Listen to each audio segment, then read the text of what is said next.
kan na Nifitin misa rai thoinak Bible chathiang kan thenga ding mi kan relnak chan silai February na hlaithum nilini Bible relnak Genesis angan pani ame period in kulanga tiang abetlang pi edandum chun boipa pachian ni chualai a edandum pakhat asar I chuka a chun asar mi pa kha achia volai chung chun alo mi thingkung le rol cha I atha mi kung aphun phun kha akhau tarna dum lai phang a chun nun nak thingkung siale tha ngal kho nak thingkung zong akhau tar eden chun tiwa pakhat aluang I chu tiwa ni chun dum chu ti atoi chu tiwa pali a then pakhat nak chu amin a phison ase chu tiwa chu havila ram avel chum I aluang mi kha ase chu ka a chun sui thiang ngai phun kha an hmu I aman asung mi thingtling le onyx longwar sen zong an hmu na tiwa pani nak amin chu jihon ase chu tiwa chu khusram belchum I aluang mi kha ase tiwa pachum nak chu Tigrit ase chu tiwa chu Assyria ram ni chualai I aluang mi kha ase tiwa pali nak chu Euphrates tiwa kha ase chun boipa pachian ni mi pa chu alak I eden dum chung a chun dum a thlau ok le ven ok a achia mi pa chu a tho I dum chung I a ummi thingkong velte hi an thai na edi kaun halai siman se lo a tha le a thalong ngal na pe khau tu thingkong tlai hi chu na ai lai lo chu thing thai chu na ai shrim lai lo na ai a chun na ai ni shrim a na thi lai ati chun boipa pachian ni chun mi pa ama long I hi a tha lo hoile bom tu ka sar piak lai ati chu cha a volai khan saram andi lakle va andi lakha asar na I mi pa sin a chun an min raksak ok a alat pi na mi pa ni min araksak mi na kha an min a an changlan chuti chun mi pa ni chun in zo stil velte le va velte le ram laksaram velte chu min asakna asina in ama cha a chun hoile bom tu an lo chun boipa ni mi pa chu thu hlwa ma in anghil tar I anghil kar a chun ahnak ru pakhat kha azu I chu azu nak chu ti sa in aphi mi pa hnak ru azu mi chun minu pakhat asar I asin a chun arat pi chun mi pa ni chun a tho I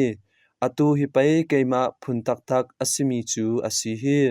karu in lak mi ru kasa in lak mi sa amin a nu si se zaicha tia ama chu mi pa chung in lak mi asi ati chu cha a chun pai pa ni anu le apa akal tak na lai I anu pi he ani fan I pumkhat I an chan hi asi chu mi pa le anu pi chu an pahni in ni puan an ngai lo siman se lo an ning azak lo boipa bia asi thong thabia relnak marka ngan pasari ame kulali in somthum tiang chuka a chun jisu chu achhuak I tiar peng a khan akal in pakhat chung a alut I a hauman ni ko hi ngal na la se ti adu siman se lo a thup kholo nu pakhat afanu khwawang ni atwa mi ni khan jisu thong chu a thai I khulrang te in asin a chun ara I akesham a abok chunu chu gentle mi Syria ram Phoenicia khwa I achuak mi ase jisu chu kafanu chung I a ummi khuchia chu kuthol biak twa tia anol siman se lo jisu ni chun atho I rol chu fa lekha pe masa na usi fa le rol chu ilak zau I uichau pek chu aman lo deu tia ati chun minu ni asikau boipa siman se lo fa le rol til to chu cheboi tang I a ummi uichau man ni an ai ve ton kau tia ale chu cha a jisu ni chun chuban tuk in nakale cha a na in a vatin kau na fanu chung I khochia kha achuak chang tia ati chu cha a in a chun atin I afanu chu I khun chung I arak I go kha avamu khochia ni chun arak chwa tak tak tak chang boipa thong thabia ase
lom na bia man tlam king in ka chim chiam lo lom na bia man tlam ซึมเจียมเล่าเรียนคิดนักคำเปียกแอร์นักเกาเก็กปอมกำคากากิบเอ็นเจ้าแค้นคำนักเรียนจนนักมีนงคาท่านคออสลาวมิเชียงปบจอมปอลจูนี่เรียนจนตูนหากองกาวเป็ดไหลมีสะทวนอลังตรนิงอินเรียนอามันจงคาเตลชีรัวอันฮาวไบเบิลจิเชียงชงปะเทียนจูสารนากองอชิมนักปะเทียนจูมีปาเลมีนูคาอสรมีดุมประคัดชงคันเชียนเจเนซิสอังันเป็นที่อเมริกาขดุมคาเจ้าเข็นดิงอินเลทวมคลอดทายจีจินท้าคนอินอัทยลายอวีนักหาจาเรียนจวนออกติมนักไงเดียอลังเตอร์เรียนจวนตูนหาเลกุจงเทียมสางหาจูวไลปุ่มปีเรียนจวนหนึ่งคาอันเจ้าเข็นอินอันกิลเวนซีรักอังันสมทุมปริยัดอเมสมทุมเลปลีปัจเจียนซาร์มีวไลชงเทียนหาคาเทนเช้านักดิงสะโซเตเรียนจวนนักจูวไลปองกำท้าเตอินเจ้าเข็นนักอัชาบิกนิงลำซีฮิตินตัวนักอินกันนี้ปุ่มปักปัจเจียนเฮกุสีอินปัจเจียนนี้อัมพันมีสีนักอิชัวอินปัจเจียนนี้ทิลรินอารักสังเลียวอคุมชิมีทุบมีท่าจังนาคาลังตารนักซีปัจเจียนจูซีทิลรินคาวไลชวกมีทิลนาอินซาร์ฟิมเชมนักไงมีประคัดนิจวนฮิทิลนาคาทั้งเช็ดอินชิมไหลแล้วซีรักอังันสมทุมปริยัดอเมปลี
สักคนนักเราเดียววีบังนูเลปาเบียงจงมีที่หูเราอินไลฟะดอดนายมีพุนดัง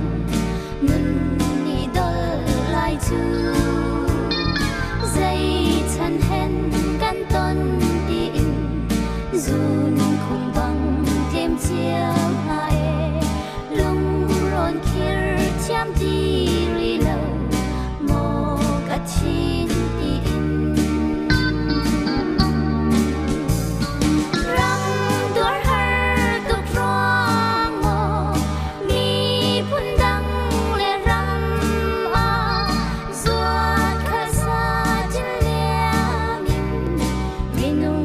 เตียงกันเลียสีเสมีพุนเตียงเลียมปีดิ่งกันอินเสียงชิมฮาโลเนบุงรักคิดฉันก็หูเสียงหลากหลายรังมา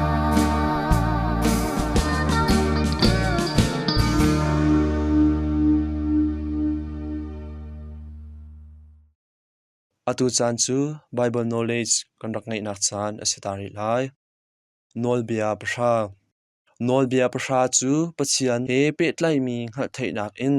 pachian ni zaitin da atit nak athlen kha alang tar mi ase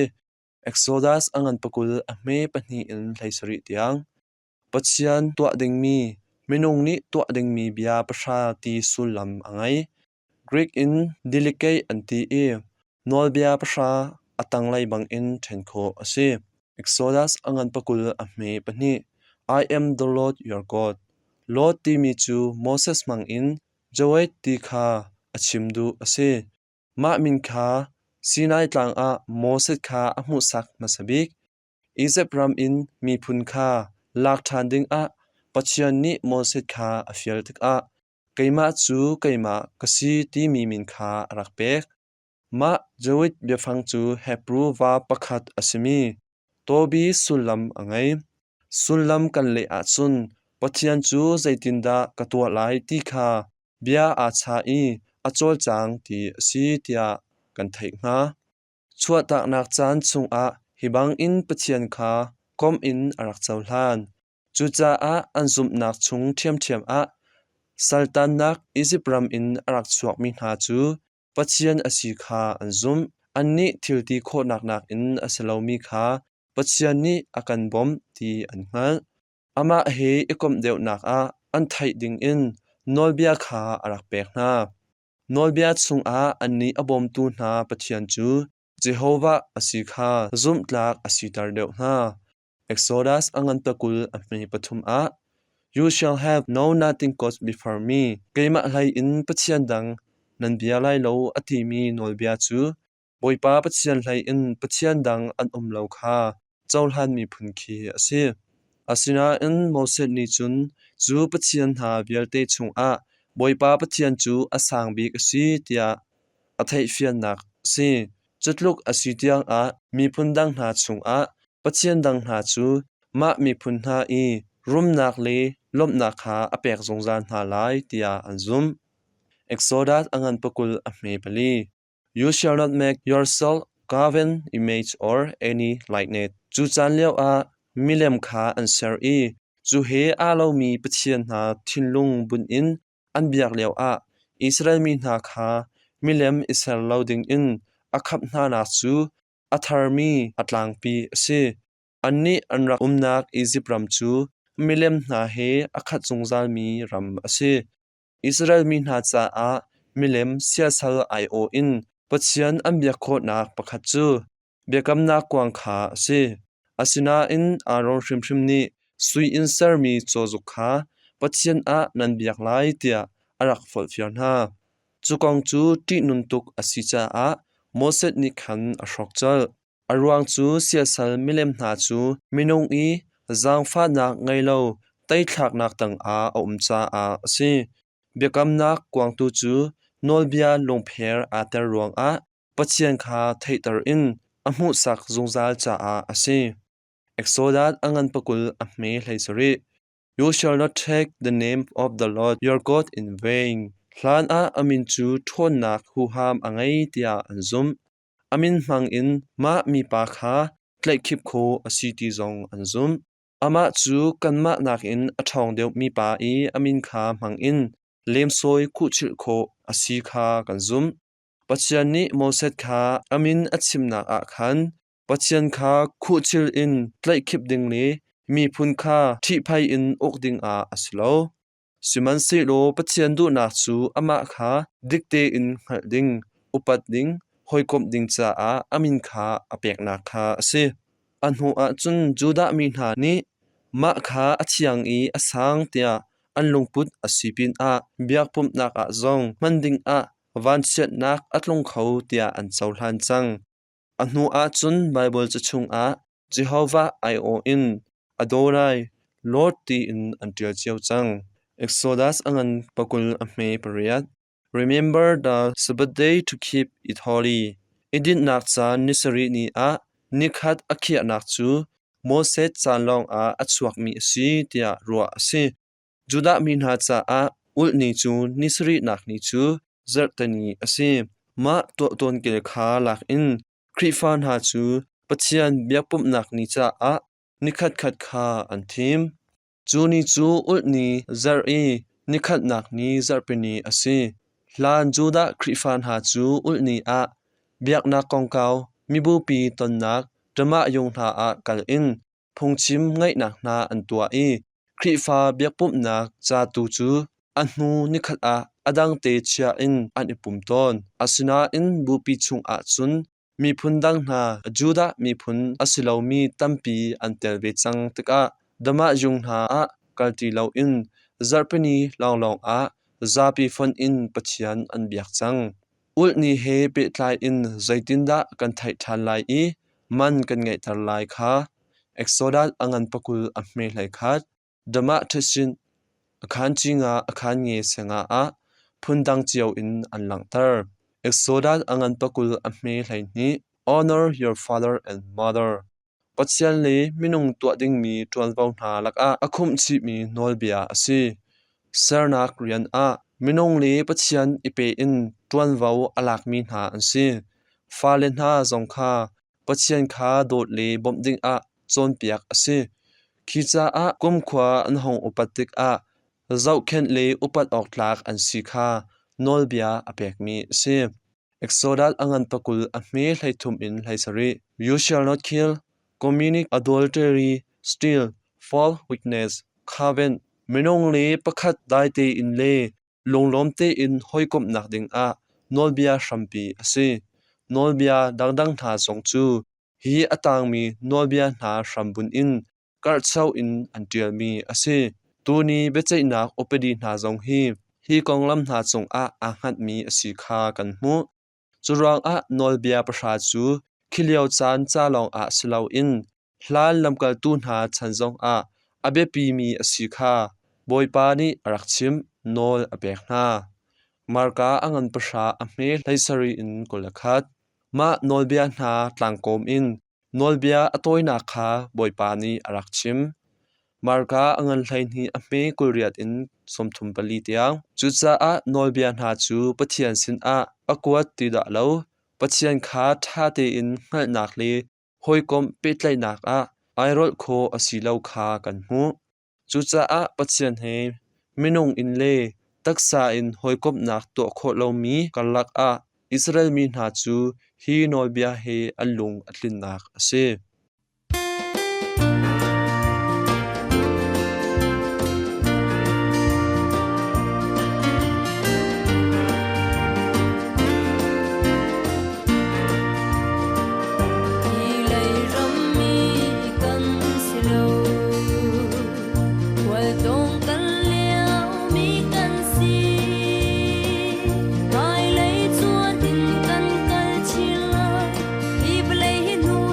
Tin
จานกันเนมีอธิจังจาอานันจาเตมัง